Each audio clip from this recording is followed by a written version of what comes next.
Hello students, எல்லாத்துக்கும் வணக்கம்.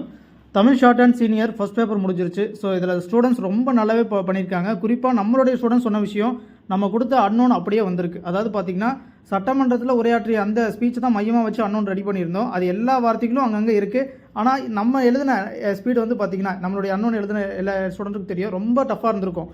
ஆனால் இந்த வேர்டு தான் அங்கேயும் வந்திருக்கு. அங்கே இடையில பார்த்தீங்கன்னா ரொம்ப ஃப்ரேசஸ்லாம் நிறையா எடுத்து போட்டு ஸ்பீடை ரொம்ப ஈஸியாக அமைச்சிருக்காங்க. அந்த வகையில் ஸ்பீடு ரொம்பவே அருமையாக எழுதியிருக்காங்க. ஏன்னா இங்கே அவ்வளோ ஹார்டாக ப்ராக்டிஸ் பண்ணிட்டு போனவங்க அங்கே போயிட்டு இது ஸ்பீடு வந்து பார்த்திங்கன்னா ரொம்ப ரொம்ப ஈஸியாக அமைச்சிருக்கு.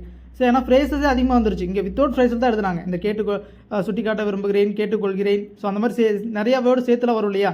அந்த மாதிரி சேர்த்து எழுதக்கூடிய வேர்டு எதுவுமே இங்கே வந்து அதிகமாக அவங்க எழுத கிடையாது. அன்னோனில் எக்ஸாமில் வரும்போது ரொம்ப ரிலாக்ஸாக எழுதியிருக்காங்க. சொன்ன விஷயம் அன்னோன் ஸ்பீட் ப்ராக்டிஸ் பண்ணனால ரொம்ப ஈஸியாக எக்ஸாம் அமைஞ்சிருச்சுன்னு சொல்லியிருக்காங்க.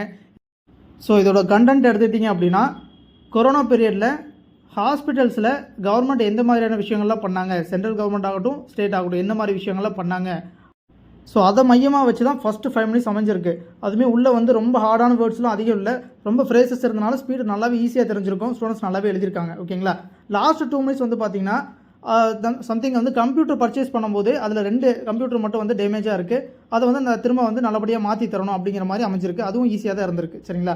ஆக மொத்தத்தில் தமிழ் லோவர் ஹையர் ரொம்ப ரொம்ப ஈஸியாக அமைஞ்சிருக்கு. நல்லபடியாக எழுதியிருக்காங்க. சரிங்களா? ஸோ நாளைக்கு நடக்க இருக்கக்கூடிய இங்கிலீஷ் எப்படி இருக்குது அப்படிங்கிறத நம்ம நாளைக்கு பார்க்கலாம். சரிங்களா? நன்றி.